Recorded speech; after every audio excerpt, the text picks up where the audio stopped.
Hi, I'm Jeannette Sorrell, talking to you from my home in Cleveland about Bach's St. John Passion.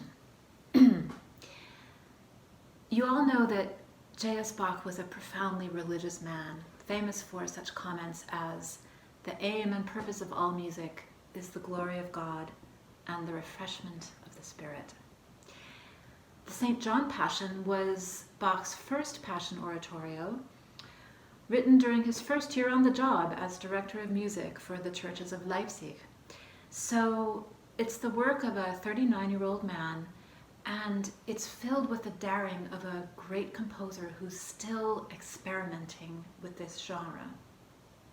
This is a strikingly compressed telling of the Passion story. We are plunged into a dramatic whirlwind of events from the beginning. For this reason and others, the St. John has always reminded me of a Greek tragedy. Like Greek tragedies, it's a timeless story for the ages, but told within the very taut restrictions of unity of time and place. So, like Sophocles, Bach shaped his work so that the action takes place within 3 days.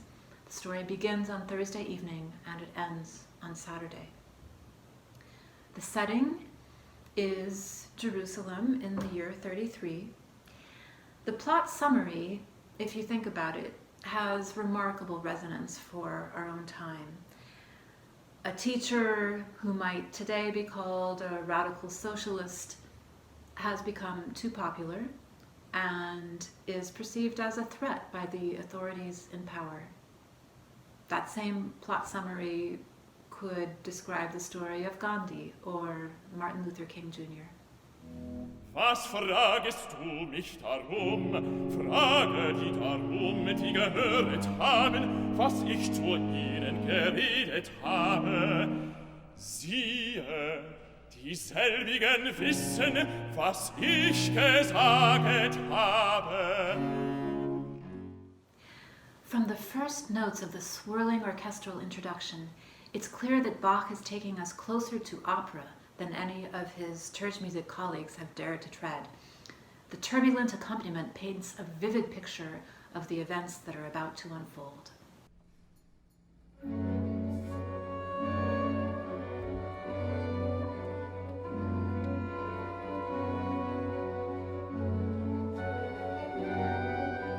As with an operatic overture, we are drawn into the drama. The relentless, pulsating bass line, like a beating heart, sets the stage for terror. The surging motion of the violins evokes the chaos of the mob that we will soon meet. And above it all, the long and anguished cries of the flutes and oboes, like painful lost souls calling to each other from hell.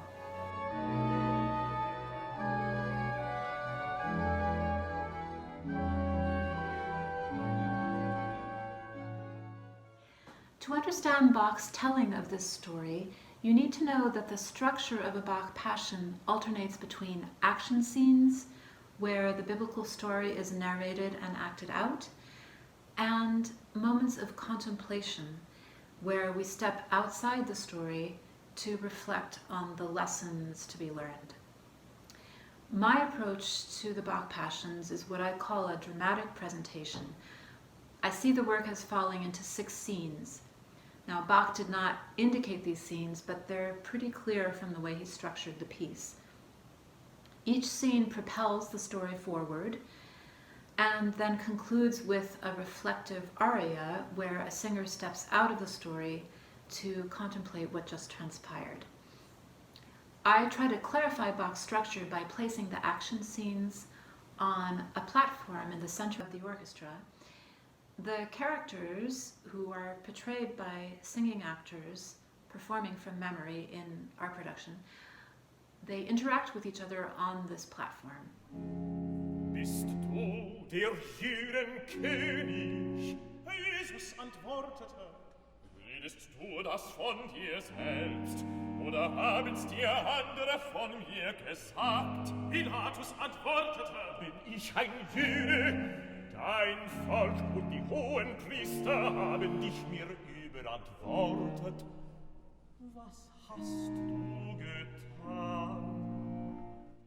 Then at the end of each scene is a reflective aria, and the aria soloist comes down front to signal that we are stepping out of the story for a few minutes to reflect on what just happened.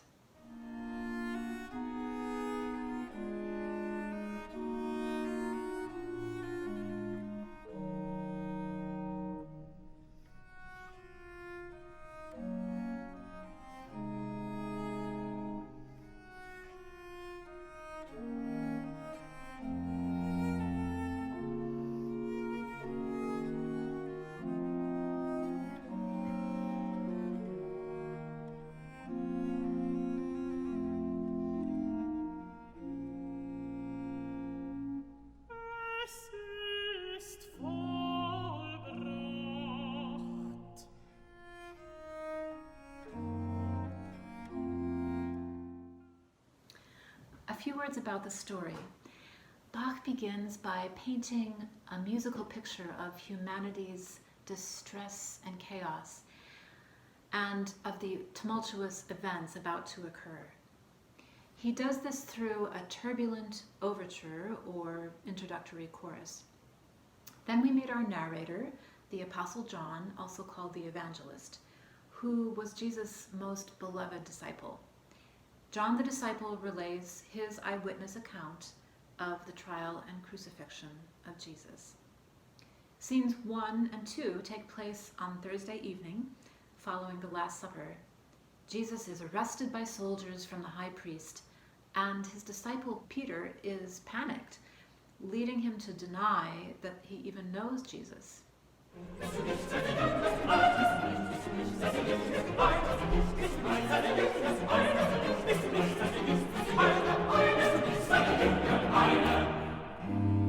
Leugnete aber und sprach, ich bin's nicht.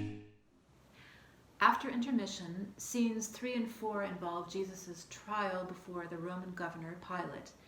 This is where the agitation builds, as Pilate argues with the wild mob and also tries to understand who Jesus really is. Redest du nicht mit mir? Weißest du nicht, dass ich Macht habe, dich zu kreuzigen und Macht habe, dich loszugeben? Finally, Pilate throws up his hands at the fury of the mob and delivers Jesus to be crucified.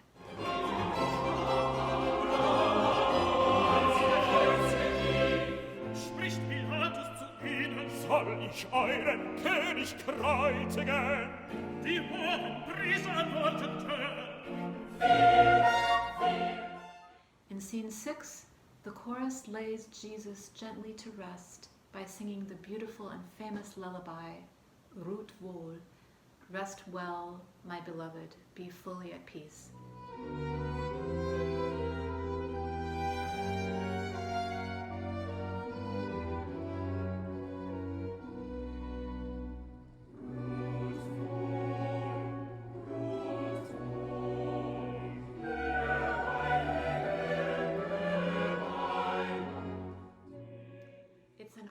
For us performers to take this spiritual journey every time we perform the piece. We look forward to joining you in person in a few months when our concert venues will ring again with Bach's message of redemption and hope.